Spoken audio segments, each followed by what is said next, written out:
Bom dia, boa tarde, boa noite, meus irmãos. Estou aqui hoje para gravar mais um vídeo para vocês falando acerca da palavra do Senhor. E bem, meus irmãos, hoje eu gostaria de estar falando para vocês acerca do livro que muitas pessoas associam como que foi o livro escrito só o livro de tragédias, o livro de Apocalipse. Bem, só pelo nome muitas pessoas têm medo desse livro. Porém, neste livro não tem só profecia sobre o fim do mundo, tem coisas maravilhosas escritas, meus irmãos. Bem, o livro começa com o apóstolo João, que ele contando como ele foi para a ilha de Patmos, que ele foi exportado para lá, foi, como posso dizer, exilado para lá, essa é a palavra certa. E bem, meus irmãos, ele foi jogado lá no propósito de escrever o livro do Apocalipse. E bem, o livro do Apocalipse não é só sobre tragédias e profecias ruins, profecias não ruins, mas sim profecias sobre o fim do mundo, que o mundo vai acabar. E bem, não tem só coisas ruins aos olhos humanos, porque aos olhos de quem já está com Jesus Cristo, pode ser até algo bom, um tom de misericórdia de Deus, meus irmãos. E bem, meus irmãos, aqui nesta palavra, meus irmãos, fala muito acerca também das cartas que o apóstolo João fez às igrejas. No caso, que o Jesus fez às igrejas, mas o apóstolo João só escreveu. Bem, Jesus apareceu a João com 7 estrelas em sua cabeça e 7 castiçais de ouro em volta de si. E bem, meus irmãos, o que essas 7 estrelas queriam dizer e esses castiçais de ouro queriam dizer também? Bem, aqui no versículo 20 do capítulo 1 de Apocalipse diz bem assim: o mistério das 7 estrelas que viste da minha destra e dos 7 castiçais de ouro As 7 estrelas são os anjos das 7 igrejas, e os 7 castiçais que viste são as 7 igrejas. Ou seja, meus irmãos, as estrelas eram os anjos das igrejas e os castiçais eram as igrejas. Ou seja, Jesus estava fazendo um aviso às igrejas não como algo ruim, mas sim como algo bom. Porque, como o próprio Jesus disse aqui no Apocalipse, no capítulo 3, em seu versículo 19, que ele diz bem assim: eu repreendo e castigo a todos quantos amo. Sê, pois, zeloso e arrepende-te. Ou seja, quando Deus, o Espírito Santo, começa a te incomodar por algo que você está fazendo errado, não é para te castigar. Jesus, ele te ama tanto, Deus, ele te ama tanto que ele quer que você ande ao lado dele. Você, por exemplo, quando seu pai, por exemplo, Deus te abençoa. É um exemplo bem prático. Você finalmente sai daquela zona que você estava de escassez. E assim você é abençoado por Deus. Até que você começa muito a ficar viciado. Por exemplo, sua bênção é um videogame. Aí, vou dar exemplo de um pai e uma criança. O pai vai lá, o filho pede um videogame ao pai. Aí beleza, o filho ganha um Xbox 360, ou um PS5, PS4, não sei. Aí, o pai fica muito alegre, o filho fica muito alegre, o filho chora, agradece. Até que simplesmente o filho começa a ficar viciado nesse videogame. E o pai vai lá e chama ele, e ele diz: não, pai, só mais 5 minutos. Aí, o filho nesse ritmo começa a ficar viciado, começa a simplesmente não fazer mais as atividades que fazia antes com o pai, não andar mais com o pai. E assim, meus irmãos, é a mesma coisa com Deus. Quando nós nos distraímos tanto só focando na bênção e esquecemos do abençoador, que é Deus, o nosso Pai, Deus, ele quer nos chamar de novo ele quer nos chamar de volta para ficarmos ao lado dele, como um filho fica ao lado do pai. Então, meus irmãos, não faz sentido você ficar se afogando, como o próprio Jesus disse na parábola lá, acerca da palavra do Senhor, com a semente que caiu entre pedras não, entre espinhos, que aquela semente que cai entre espinhos são aquelas pessoas que guardam a palavra por um tempo, mas devido aos prazeres e os deleites do mundo, ela simplesmente é sufocada. Ou seja, a palavra de Deus é sufocada no seu coração. Ou seja, não seja sufocado pelas bênçãos do Senhor. Porque quando a bênção é dada fora de tempo, ela vira maldição. Ou seja, Deus jamais vai te dar. Por isso que Deus não te dá bênção agora. Ou seja, meus irmãos, às vezes você está reclamando: ah, Deus, porque ele não me abençoa, porque ele não me abençoa. Deus, ele é um pai, ele é igual um pai nosso. Ele sempre quer nos dar coisas boas, ele quer, mas ele sabe que se ele te dá, você vai cair em ruína e você vai abandonar os caminhos dele. Ou seja, Deus é como um pai, ele é amoroso, mas ele também é justo. Ele quer que você aprenda a amadurecer para ganhar essas bênçãos. Porém, primeiro, Você tem que aprender que você depende dele. Como você depende do seu pai a sua vida toda para crescer e ser um adulto bom, um cidadão bom na sociedade, assim também é Deus. Só que seu pai, você vai lá, fica até os 18 anos, estuda e sai de casa com, por exemplo, 25 anos. Aí sim, mas você sempre volta a ver seu pai, né? Deus, ele é o pai que simplesmente fica com você até o fim da sua vida. Ele é um pai que está lá o tempo todo, nos momentos de aflição, nos momentos de alegria, em todo momento, até de tristeza. E bem, meus irmãos, Deus, ele não tira as coisas da sua vida porque ele quer ser mal. Ele tira as coisas da sua vida para você lembrar dele. Porque do que adianta, por exemplo, você dar um presente a alguém e essa pessoa ficar feliz com você, mas depois a pessoa te despreza e leva o presente e vai embora. Como é que você ia gostar disso, meus irmãos? Deus, ele também, como posso dizer, Deus também se entristece, porque Deus, ele somente ele não é Deus, ele também tem sentimentos. Ou seja, Deus se agrada quando você faz a vontade dele. Deus se sente feliz. Assim como o Espírito Santo se sente alegre e se entristece também. Nós devemos agradar a Deus, porque não é somente nós que temos que ficar felizes. Deus também tem que ficar feliz com as nossas ações, de acordo com os caminhos deles, né? Dele, né? De Deus, no caso. Porque Deus, Espírito Santo, Jesus e Deus são um só. É a Trindade. Ou seja, todos são o mesmo Deus. Como Deus falou, quando estava criando Adão e Eva e criando o mundo, ele falou: nós façamos a nossa imagem, não eu vou fazer a minha imagem. Ou seja, desde o começo já tínhamos evidências de que o Verbo se fez carne, que é Jesus Cristo, como o apóstolo João falou no seu livro. E bem, meus irmãos, vou estar aqui lendo a palavra que eu acabei aqui começando com outra palavra, mas vou para o foco principal, que está no seu capítulo 5, no seu versículo 5 de Apocalipse, meus irmãos. E espero que vocês abram a sua Bíblia comigo e vamos ler. Aqui, no capítulo 5, no versículo 5 de Apocalipse, diz bem assim: E disse-me um dos anciãos: Não chores, eis aqui o leão da tribo de Judá, a raiz de Davi, que venceu para abrir o livro e desatar os seus 7 selos. E bem, meus irmãos, contextualizando essa palavra e falando um pouco sobre ela, aqui foi quando o livro selado com 7 selos foi revelado.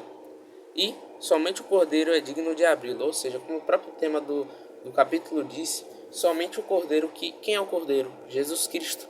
Que ele é descrito aqui como o leão da tribo de Judá, porque Jesus é o leão da tribo de Judá. Se nós formos ver na genealogia de Jesus, vemos lá Judá não, primeiramente um dos filhos dele, Perez, porque todos os filhos de Judá não foram citados na genealogia dele, porque todos cometeram um mal contra Deus. Por exemplo, Onã, não me lembro se o nome dele era assim. Onã, primeiramente que foi era o primogênito, se não me engano, de Judá. Ele era mau aos olhos do Senhor, então Deus o matou. E então Onã, Judá falou para Onã para Judá, Judá falou para Onã tomar a mulher de ou seja, para que assim ele desse descendência a seu irmão. Porém, Onã, ele era egoísta. Ele estava sendo egoísta porque ele queria que o nome dele fosse propagado, que o nome dele estivesse na genealogia, como se ele fosse quem que fez o filho. Mas toda vez que ele ia se deitar com a mulher de Onã, ele simplesmente ia lá e derramava sua semente na terra. Ou seja, ele derramava, não posso falar de uma maneira aqui porque isso é bem ofensivo, a semente dele, literalmente, não posso falar, mas vocês sabem o que é. E toda vez que ele fazia isso com a mulher do irmão dele que estava morto, ele derramava a sua semente no chão. E Deus não se agradava disso. Deus não se agrada de fornicação, meus irmãos. Deus se agrada de que nós nos multiplicamos e assim Deus nos conceda a bênção que são os filhos, meus irmãos. E bem, meus irmãos, continuando, a genealogia de Jesus só vemos lá Perez e depois Judá. Por quê? Porque devido a como posso dizer, um acidente de Judá, porque Judá estava indo por um caminho e então encontrou sua nora, que era a filha de seus filhos, que ela devia casar com Selá. Ou seja, Selá era o filho de Judá, só que ele era muito novo para casar com Tamar, que era a filha que e Onã deveriam casar. Mas infelizmente Deus os matou porque eles desobedeceram a Deus. E bem, meus irmãos, continuando a palavra, Tamar estava com a roupa da viúva, mas ela colocou uma roupa de prostituta, colocou um véu e parecia uma prostituta. E então Judá, pelo caminho, achou que ela era uma prostituta e se deitou com ela. Mas ele deu um penhor a ela, de garantia. Bem, eu já falei dessa palavra aqui, mas resumindo, meus irmãos, a genealogia de Jesus, temos Judá, Perez, que foi o filho de Judá com sua nora, e Judá, que é filho de Jacó. E você já sabe que Jacó é filho de Isaac e de Abraão. Que no caso Isaac é filho de Abraão. Mas enfim. E por que que Jesus é filho... Por que que Jesus é o leão da tribo de Judá? Porque quando Jacó estava abençoando seus filhos, cada um recebeu como, por exemplo, um símbolo. Por exemplo, Benjamim recebeu o símbolo de um lobo que despedaça tudo. E quem é um lobo que despedaça tudo? É o Benjamim próprio, como eu já disse aqui. E bem, isso é muito interessante, meus irmãos, porque na genealogia de Davi, ele foi de Judá. Ou seja, ele era da genealogia do leão de Judá. Ou seja, e quem é o leão de Judá? Jesus, que Davi também é da genealogia de Jesus. Está um pouco confuso porque eu estou falando tudo errado, mas enfim. Saul era da genealogia de Benjamim, ou seja, do lobo que despedaça tudo. E Saul tentou matar Davi 21 vezes. Mas, apesar de todas as suas tentativas, você já sabe por que Davi não morreu, né? Porque simplesmente, quem estava com Davi não era simplesmente qualquer um. Era o leão da tribo de Judá. Ou seja, quem é o leão da tribo de Judá? Jesus, meus irmãos. Deus. Jesus Cristo, ele é o leão da tribo de Judá, como está escrito aqui em Apocalipse. Isso é maravilhoso de se ler, meus irmãos. Glória a Deus. Porque mesmo que os nossos antepassados não sabiam que Jesus existia, ele estava lá esse tempo todo. Porque Jesus era o verbo. Como o apóstolo João disse, que o verbo se fez carne e habitou entre nós. E manifestou sua glória e grandes maravilhas. Ou seja, meus irmãos, Deus e Jesus e o Espírito Santo já estavam lá esse tempo todo. Ou seja, você pensa que, por mais que você não pense como aqueles ideologistas, não. Isso mesmo, ideologistas, que simplesmente traça o caminho da sua vida como se você já estivesse perdido. E não acredite nessas mentiras que Satanás tenta colocar em sua mente de que você não está perdoado. Eu já falei isso aqui várias vezes, mas eu vou resumir. Bem, Satanás, o propósito dele é o quê? Destruir, matar e roubar. Porque ele é ladrão e ele quer roubar todas as almas. Ele é inimigo, ele foi condenado a ser inimigo de nós, da humanidade. Como Deus condenou a serpente lá no Éden. Ou seja, meus irmãos, Satanás, a missão dele é simplesmente nos destruir e nos afastar de Deus. Ou seja, meus irmãos, quando vêm aquelas vozes ruins, negativas, falando que você é um lixo, que você não presta para nada, que você nem deveria estar vivo, repreenda em nome de Jesus. Mesmo se você não for crente, se você ter fé em Jesus Cristo, se você crê em Jesus Cristo, de que Ele é seu Salvador, e que Ele morreu na cruz por você e aceitar Ele como seu Salvador, Jesus Cristo vai estar do seu lado. E bem, meus irmãos, nunca foi sobre religiosidade, porque a verdadeira religiosidade está descrita em Tiago, que Tiago fala que a verdadeira religiosidade é aquela na qual nós ajudamos os órfãos e as viúvas, e a qual nós renunciamos nossa vontade e vivemos como Cristo viveu. Porque do que adianta você ficar cumprindo um monte de rituais de religiosidade cristã? Eu preciso ir para a igreja, eu preciso ler, pregar, louvar. Não, meus irmãos, tudo que você fizer para Deus, não faça como uma lista de missões que você precisa fazer para Deus. Faça como se Deus já fosse a lista. Simplesmente isso. Só faça isso. Porque Deus, ele tem que ser o centro da nossa vida, não só o primeiro lugar. Ele tem que ser a prioridade e o centro. E você deve estar me perguntando, como é que eu vou botar Deus no centro? Eu vou botar Deus 24 horas na minha vida? Claro, você vai se organizar. Porque Deus, como fala na palavra de Deus, que Deus não é Deus de confusão. Ele não faz nada na pressa. Você não precisa agora simplesmente ser 100% santo no primeiro dia que você aceita Jesus. Todos nós temos falhas.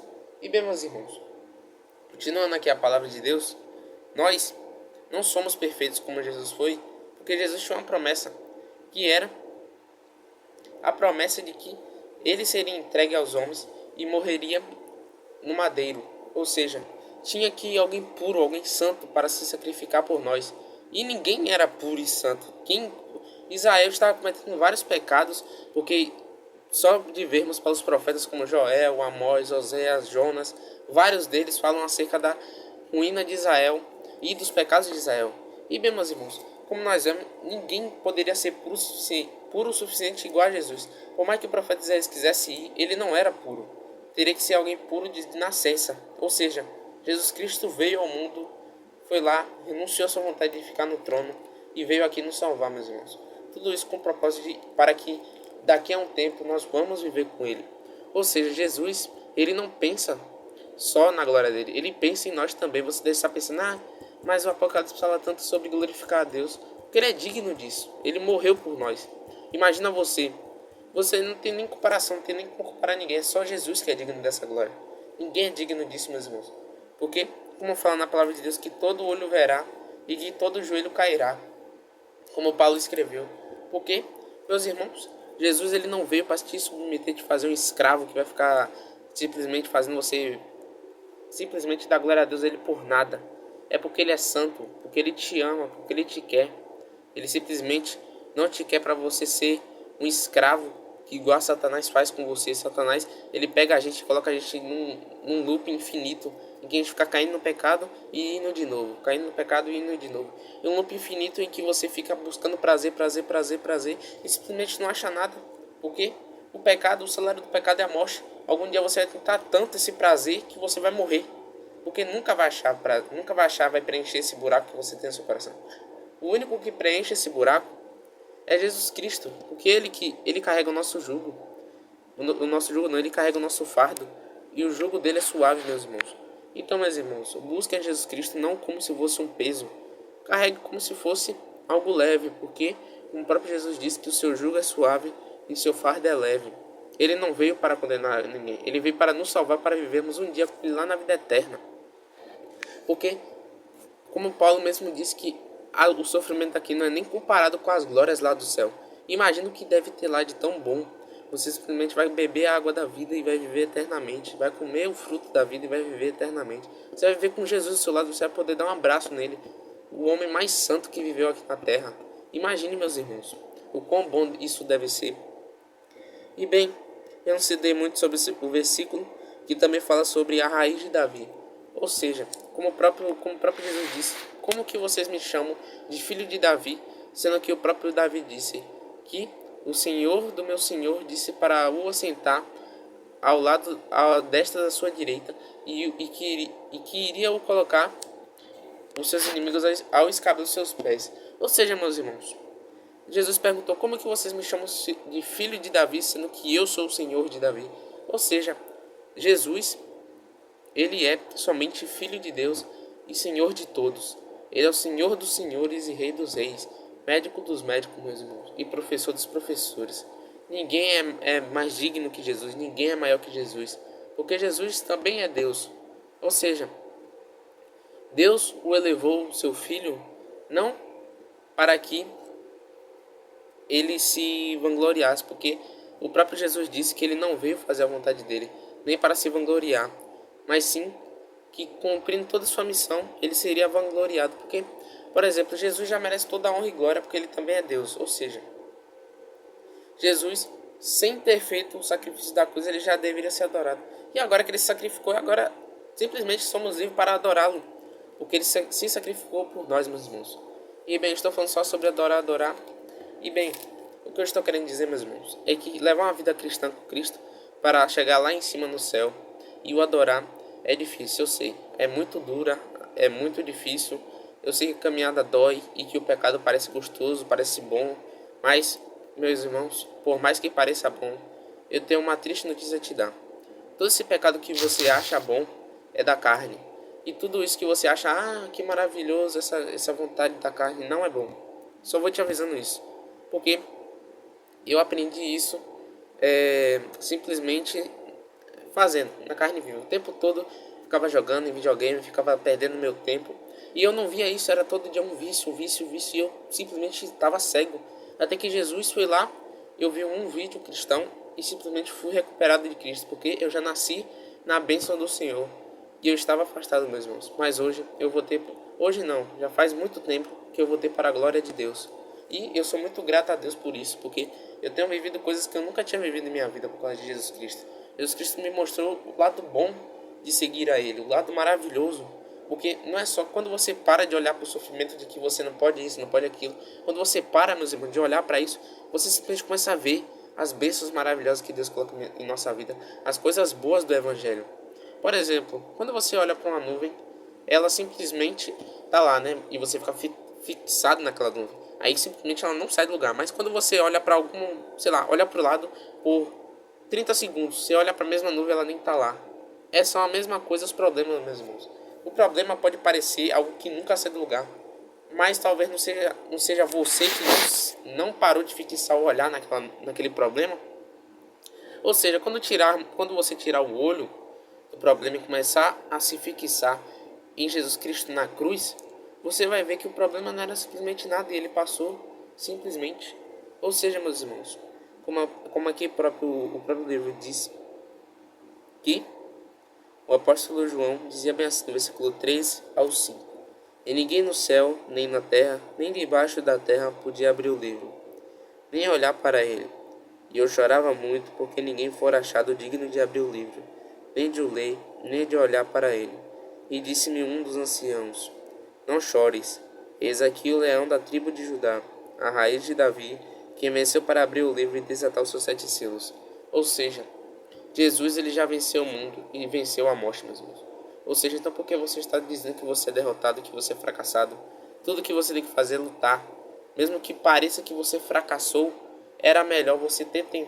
foi melhor você ter tentado e fracassado em uma luta sua do que você nunca ter tentado e ficado naquilo na mente. E se eu tivesse tentado, e se eu tivesse feito aquilo? Bem, você tem que pensar assim, meus irmãos. Você tem que pensar assim. É impossível para você, mas para Deus não é, porque em Lucas 1,37 fala que para Deus nada é impossível. Bem, pensem assim. É impossível para mim, mas para Deus é possível. Mas, e se der certo? Bem, nós nunca pensamos no e se der certo. Só pensamos no vai dar errado, vai dar errado. Isso são pensamentos negativos do medo, do nosso consciente. Satanás querendo nos pressionar a desistir. Mas não desista, meus irmãos. Simplesmente seja como Davi. Davi, ele era tão fiel a Deus de que Deus nunca tinha abandonado ele, porque Deus realmente nunca abandonou, que ele simplesmente foi lá, ele desacreditava dos sentimentos dele. Simplesmente ele começou a desacreditar dos seus sentimentos e começou a ter a fé de que Deus nunca abandonava ele, apesar de situações, circunstâncias. Temos que ser que nem Davi, meus irmãos. Apesar das circunstâncias, apesar dos pecados, se arrepender realmente e muito rápido, meus irmãos. Não tô falando pra você ir lá e na cama, você pecou, vai correndo pra cama para ir orar e pedir perdão. Não. É com o coração quebrantado. Você fez, você se arrepende, você vai se voltar a Deus. Não falando para você pecar e voltar, pecar e voltar. É para você pecar. Não, não é para você pecar. Falei errado. Perdão. Mas tipo, você pecou, você ora, pede perdão e vai mudar. Não simplesmente vai repetir de novo. Faz o máximo para não cair no mesmo pecado. Mas se você cair, se volta de novo a Deus, porque não importa quantas vezes você cair. Como em Provérbios fala que o justo cairá 6 vezes, mas sempre se levantará.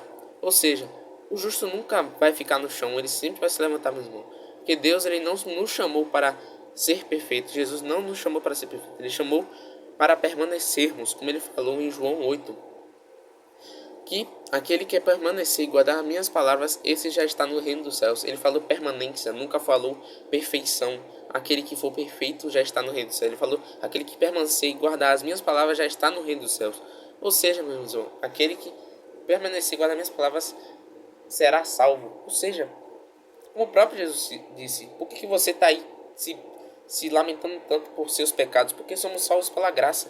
A graça é o quê? O favor imerecido. Ou seja, meus irmãos, não tema ao mal, não tema a nada.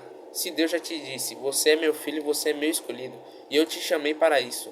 Ou seja, não temas, como em Josué 1,8 fala, que Deus fala para Josué: Não mandei eu, te animas e vai, porque sou eu que estou te mandando e eu vou contigo para onde quer que você fores. Ou seja, meus irmãos, do que temas o mundo? Porque na palavra de Deus fala para a gente temer, não os homens que podem machucar a nossa carne, pois eles não podem fazer nada na nossa alma, mas sim temer a Deus que pode nos lançar no inferno com carne do corpo e alma também. Ou seja, meus irmãos, temer não é ter medo. Temer é você simplesmente obedecer e respeitar a Deus. Ou seja, você não respeita seu pai, você tenha obediência ao seu pai, seja assim com Deus também, porque Deus, ele é um pai celestial, imagina aí, só que não podemos ver ele fisicamente, mas ele está aí esse tempo todo, porque Deus é onipotente, onipresente e onisciente, ele está sabendo de tudo, ele sabe onde você está, ele tem poder, todo poder mais que o infinito. E, para terminar a palavra, eu vou estar lendo aqui do capítulo 5 do Apocalipse, do versículo 1 ao 5. E vi na destra do que estava sentado sobre o trono um livro escrito por dentro e por fora, selado com 7 selos. E vi um anjo forte bradando com grande voz: quem é digno de abrir o livro e de desatar os seus selos? E ninguém no céu, nem na terra, nem debaixo da terra podia abrir o livro, nem olhar para ele. E eu chorava muito, porque ninguém fora achado digno de abrir o livro, nem de o ler, nem de olhar para ele. E disse-me um dos anciãos: não chores, eis aqui o leão da tribo de Judá, a raiz de Davi, que venceu para abrir o livro e desatar os seus 7 selos. E olhei, e eis que estava no meio do trono e dos 4 animais viventes, e entre os anciãos um cordeiro, como havendo sido morto, e tinha 7 pontos e 7 olhos, que são os 7 Espíritos de Deus enviados a toda a terra. Aqui é o versículo 6. Vou estar lendo 7 e 8 também. E veio e tomou o livro da destra do que estava assentado no trono. E, havendo tomado o livro, os 4 animais e os 24 anciãos prostraram-se diante do cordeiro, tendo todos eles harpas e salvas de ouro, cheias de incenso, que são as orações dos santos. Ou seja, naquele grande dia, quando estivermos no céu, todas as orações dos santos, ou seja, nós não somos santos, mas buscamos ser santos, porque o caminho da santidade, que o caminho para chegar ao céu não é a santidade. Você tem que ser santo para chegar a Jesus. Você tem que chegar à santidade com Jesus. Ou seja, meus irmãos, tudo isso é com o nosso querido e amado Senhor Jesus Cristo, que ele falou que estaria conosco até a consumação dos séculos. Então, por que tema, meus irmãos? Por que você tema? Por que você deixa a procrastinação tomar conta da sua vida? Por que você simplesmente não vai orar? Por que você não jejua? Por que você não lê a Bíblia? Por que você não propaga a palavra? Não estou forçando a ninguém, só estou te fazendo um convite para aceitar Jesus Cristo. E bem, meus irmãos, hoje está aqui orando por quem quiser aceitar Jesus neste vídeo, e vou estar finalizando o vídeo. E vamos começar a oração.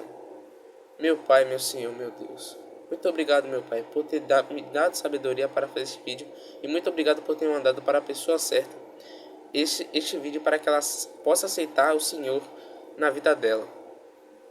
Muito obrigado, meu Pai, por ter enviado esse convite a esta pessoa, para que ela aceite o Senhor como seu Salvador e Redentor, meu Pai.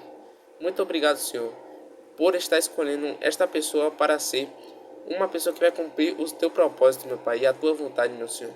Muito obrigado, Pai, por ter enviado esta pessoa até aqui, e abençoa a vida dela, meu Pai, com a tua confortabilidade e o teu amor infinito, que é maior que todo amor e é incondicional, meu Senhor.